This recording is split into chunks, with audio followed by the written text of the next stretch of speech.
ಹಣ್ಣು ಎಂಬ ಪದವು ಸಸ್ಯಶಾಸ್ತ್ರದಲ್ಲಿ ಮತ್ತು ಸಾಮಾನ್ಯ ಬಳಕೆಯಲ್ಲಿ ಸ್ವಲ್ಪ ವ್ಯತ್ಯಾಸ ಇರುವ ಅರ್ಥಗಳನ್ನು ಹೊಂದಿದೆ.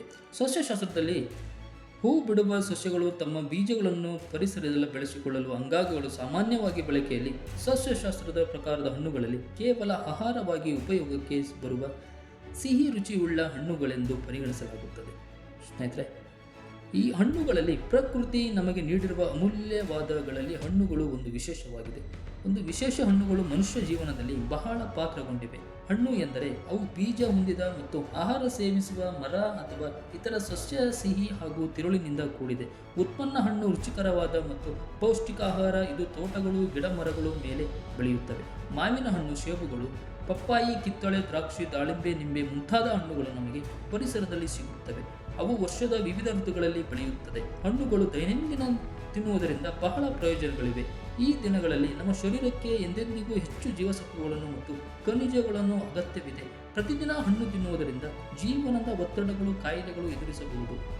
ಒಂದು ಸಮತೋಲನ ಆಹಾರಕ್ಕಾಗಿ ಹಣ್ಣುಗಳನ್ನು ತಿನ್ನುವುದು ಅಗತ್ಯ. ಅವುಗಳಿಂದ ಉಪ್ಪಿನಕಾಯಿ, ಸೌಂದರ್ಯವರ್ಧಕಗಳು, ಜಾಮ್, ಶಕ್ತಿ ಪಾನೀಯಗಳು, ಆರೋಗ್ಯ ಉತ್ಪನ್ನಗಳು ತಯಾರಿಕೆಯಲ್ಲಿ ಬಳಸಬಹುದಾಗಿದೆ.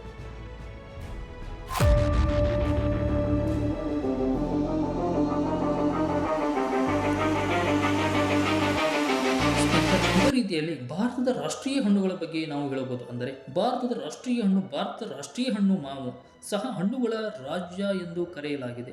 ಭಾರತದಲ್ಲಿ 100ಕ್ಕೂ ಹೆಚ್ಚು ಮಾವಿನ ಹಣ್ಣು ವಿಧಗಳಿವೆ. ಅವು ವಿವಿಧ ಬಣ್ಣಗಳಲ್ಲಿ, ಗಾತ್ರಗಳಲ್ಲಿ ಮತ್ತು ಆಕಾರಗಳಲ್ಲಿ ಲಭ್ಯವಿದೆ. ಇದು ಯುಗದಿಂದ ಭಾರತದಲ್ಲಿ ಬೆಳೆಸಲಾಗುತ್ತದೆ.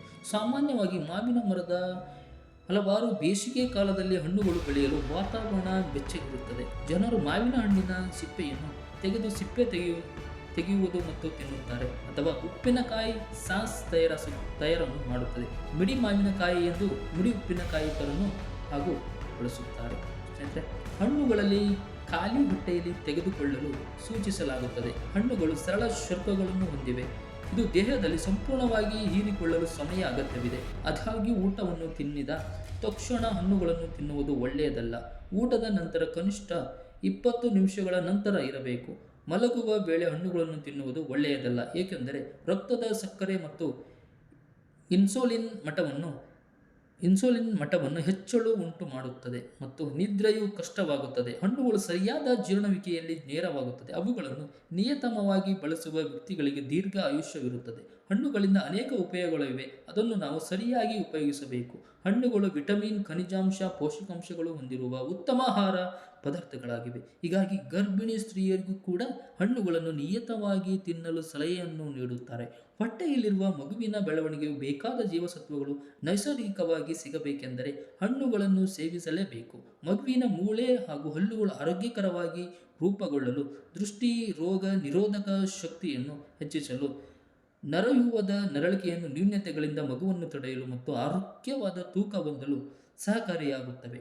ಗುಣಗಳು ಹಣ್ಣುಗಳಿಂದ ಮಗುವಿಗೆ ಸಿಗಲು ಸಾಧ್ಯ. ಗರ್ಭಿಣಿಯರಿಗೆ ಸಾಮಾನ್ಯವಾಗಿ ಕಾಡುವ ಮಲಬದ್ಧತೆ ಮತ್ತು ಮೂಲವ್ಯಾಧಿಯಂತಹ ತೊಂದರೆಗಳಿಂದ ಹಣ್ಣುಗಳಿಂದ ಔಷಧಿಯಾಗಿ ಪರಿಗಣಿಸಬಹುದು. ಸ್ನೇಹಿತರೆ, ಬಹುರೀತಿಯಾಗಿ ಆರೋಗ್ಯ ನೀಡುವ ವಿವಿಧ ಹಣ್ಣುಗಳು ಎಂದರೆ ಅನಾನಸು ರೋಗ ನಿರೋಧಕ ಶಕ್ತಿ ಹೆಚ್ಚಳ, ಬೊಜ್ಜು ಕರಗುವಿಕೆಯ ಸಹಾಯವನ್ನು ಮಾಡುತ್ತದೆ. ಹಿಪ್ಪು ನೇರಳೆ ಹಣ್ಣು ಮತ್ತು ಸ್ಟ್ರಾಬೆರಿಗಳು ನೆನಪಿನ ಶಕ್ತಿಯನ್ನು ವೃದ್ಧಿಸುತ್ತವೆ. ವಯಸ್ಸಾಗುತ್ತಾ ಹೋದಂತೆ ನೆನಪಿನ ಶಕ್ತಿಯ ಕೊರತೆಯಿಂದ ಮರೆಗುಳುವಾಗುವ ಹಿರಿಯರಿಗೆ ಈ ಹಣ್ಣುಗಳನ್ನು ಒಳ್ಳೆಯದು. ಕಿತ್ತಳೆ, ಮೋಸಂಬಿ ಹಣ್ಣುಗಳು ಮೂಳೆಯ ಕೀಲುಗಳಿಗೆ ಶಕ್ತಿ ತುಂಬಲು ಸಹಕಾರಿಯಾಗುತ್ತದೆ. ಒಣಹಣ್ಣುಗಳು ಅಂದರೆ ಡ್ರೈ ಫ್ರೂಟ್ಸ್, ಇವು ಹಲವು ಪೋಷಕಾಂಶಗಳು ಹೊಂದಿರುವ ಆರೋಗ್ಯ ಆಹಾರ. ಬಹಳ ಪ್ರಮಾಣದಲ್ಲಿ ಖನಿಜಾಂಶಗಳು, ವಿಟಮಿನ್ಗಳು ಹೊಂದಿರುವ ಒಣಹಣ್ಣುಗಳನ್ನು ನೀರಿನ ನೆನೆಸಿಟ್ಟುಕೊಂಡು ತಿನ್ನುವುದರಿಂದ ಅತಿ ಉತ್ತಮವಾಗಿದೆ. ಸೇಬು ದೊಡ್ಡ ಕರುಳಿನ ಕ್ಯಾನ್ಸರ್ ತಡೆಯಲು ಸಹಕಾರಿ. ಮಲಬದ್ಧತೆಯಿಂದ ಸಮಸ್ಯೆಗಳಿಗೆ ಪರಿಹಾರವನ್ನು ನೀಡಬಲ್ಲ ನ್ಯೂಟ್ರಿಷನ್ ಹಣ್ಣು ಸೇಬುವಾಗಿದೆ. ದೇಹಕ್ಕೆ ಬೇಕಾಗಿರುವ ಉತ್ತಮ ಕೊಬ್ಬನ್ನು ಒದಗಿಸುತ್ತದೆ. ದ್ರಾಕ್ಷಿ ಹಣ್ಣಿನ ಬಗ್ಗೆ ನಾವು ಹೇಳುವುದಾದರೆ, ರಕ್ತದೊತ್ತಡವನ್ನು ಹತೋಟಿಯಾಗಿ ತರಲು ಈ ದ್ರಾಕ್ಷಿ ಹಣ್ಣು ಬಹಳ ಅನುಕೂಲವಾಗಿದೆ. ಬಾಳೆಹಣ್ಣು ಉತ್ತಮ ಪೋಷಕಾಂಶಗಳನ್ನು ಹೊಂದಿರುವ ಹಣ್ಣು. ಕಿಡ್ನಿಯ ತೊಂದರೆ ಇದ್ದವರು ಮತ್ತು ಮಲಬದ್ಧತೆಯ ತೊಂದರೆಯುಳ್ಳವರು ಬಾಳೆಹಣ್ಣನ್ನು ದಿನಲೂ ಉಪಯೋಗಿಸಿದರೆ ಬಹಳ ಸಹಾಯಕವಾಗಿದೆ. ಕಲ್ಲಂಗಡಿ ಹಣ್ಣು ರಕ್ತ ವೃದ್ಧಿಗೆ ಸಹಕಾರಿ. ಕಜ್ಜಿ, ತುರಿಕೆಯಂತಹ ಸಮಸ್ಯೆಗಳಿಗೆ ಕಲ್ಲಂಗಡಿ ಪರಿಹಾರ ನೀಡುತ್ತದೆ. ಮಾವಿನ ಹಣ್ಣು ನಿದ್ರಾಹೀನತೆಗೆ ಪರಿಹಾರ ನೀಡಬಲ್ಲದು. ಮೂಲವ್ಯಾಧಿ, ವಾತ, ಪಿತ್ತ, ಮಲಬದ್ಧತೆ, ಅಜೀರ್ಣ ಸಮಸ್ಯೆಗಳಿಗೆ ರಾಮಾಯಣವಾಗಿದೆ. ದಾಳಿಂಬೆ ಹಣ್ಣು ಹಲ್ಲುಗಳು ಸುರಕ್ಷಿತವಾಗಿ ಬೇಕಾದ ವಿಟಮಿನ್ಗಳನ್ನು ಒದಗಿಸುತ್ತದೆ. ಖನಿಜಾಂಶಗಳು ಹೊಂದಿರುವ ಹಣ್ಣು ಇದಾಗಿದೆ.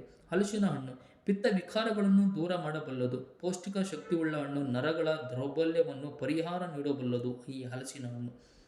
ಇದೇ ರೀತಿಯಾಗಿ ಹಲವಾರು ರೀತಿಯ ಹಣ್ಣುಗಳನ್ನು ನಾವು ಹೇಳುವುದಾದರೆ ಮರುಗಲು ಒಂದು ಪಿತ್ತ ಸಮಸ್ಯೆಗಳಿಗೆ ರಾಮಬಾಣವಾಗಿದೆ. ಪಪ್ಪಾಯಿ ವಿಟಮಿನ್ ಎ ಅಧಿಕವಾಗಿರುತ್ತದೆ, ಕಣ್ಣಿನ ಆರೋಗ್ಯಕ್ಕೆ ಒಳ್ಳೆಯದು. ಅಂಜೂರ ಒತ್ತಡ, ಮಲಬದ್ಧತೆ, ಮೂಲವ್ಯಾಧಿ ಸಮಸ್ಯೆಗಳನ್ನು ಶಮನ ಮಾಡಬಲ್ಲ ಶಕ್ತಿ ಅಂಜೂರ ಹಣ್ಣಿಗೆ ಇದೆ. ಖರ್ಜೂರದ ಹಣ್ಣು ಜಂತುಹುಳು ಸಮಸ್ಯೆ ಹಾಗೂ ಬೇದಿ ಸಮಸ್ಯೆಗೆ ಶೀಘ್ರ ಪರಿಹಾರ ನೀಡುವ ಹಣ್ಣು. ಪೌಷ್ಟಿಕ ಆಹಾರಗಳಲ್ಲಿ ಇದು ಒಂದಾಗಿದೆ. ನಿಂಬೆಹಣ್ಣು ಬಹಳ ಪ್ರಸಿದ್ಧ. ಹಿಂದೆ 15ನೇ ಶತಮಾನದಲ್ಲಿ ರಷ್ಯನ್ನರು ಜಪಾನಿ ಸೈನಿಕರಿಂದ ಸೋತಿದ್ದರಂತೆ. ಅದಕ್ಕೆ ಮುಖ್ಯ ಕಾರಣ ಅವರಿಗೆ ಉಂಟಾದ ಸ್ಕರ್ವಿ ರೋಗ. ಈ ರೋಗಕ್ಕೆ ಜೀವಸತ್ವ ಕೊರತೆಯಿಂದ, ಅಂದರೆ ಜೀವಸತ್ವ ಸಿ ಕೊರತೆಯಿಂದ ಕಾರಣ ಎಂದು ತಿಳಿದಿದೆ. ನಿಂಬೆಯ ರಸದಿಂದ ಸ್ಕರ್ವಿ ರೋಗ ಗುಣಪಡಿಸಬಹುದೆಂದು ಆಗ ಕಂಡುಹಿಡಿಯಲಾಯಿತು. ಅಜೀರ್ಣ, ಎದೆಯುರಿ, ಮಲಬದ್ಧತೆ ನಿಂಬೆ ರಸ ಒಳ್ಳೆಯದು. ವಾಂತಿಗೆ, ಗಂಟಲು ನೋವಿಗೆ ಉಪಶಮನಕಾರಿ. 1 ಲೋಟ ನೀರಿಗೆ 1 ನಿಂಬೆ ರಸ ಬೆರೆಸಿ 2 ಚಮಚ ಜೇನುತುಪ್ಪ ಬೆರೆಸಿ ಕಾಲು ಹೊಟ್ಟೆಯಲ್ಲಿ 3 ತಿಂಗಳ ಕಾಲ ಸೇವಿಸಿದರೆ ಬೊಜ್ಜು ಕರಗುವ ಅತಿಸಾರ ಅಂಶಗಳಲ್ಲಿ ಇದರಲ್ಲಿ ಕಂಡಬಹುದು. ಸ್ನೇಹಿತರೆ, ಇವತ್ತಿನ ಸಂಚಿಕೆಯಲ್ಲಿ ವಿಶಿಷ್ಟವಾಗಿ ನಾವು ಹಣ್ಣುಗಳ ಬಗ್ಗೆ ಮತ್ತು ಅದು ನಮಗೆ ಆರೋಗ್ಯಕ್ಕೆ ನೀಡುವ ಉಪಯೋಗಗಳ ಬಗ್ಗೆ ನಾವು ತಿಳಿಯಲು ಇವತ್ತು ಪ್ರಯತ್ನವನ್ನು ಮಾಡಿದ್ದೇವೆ. ಸ್ನೇಹಿತರೆ, ನಮಸ್ಕಾರಗಳು.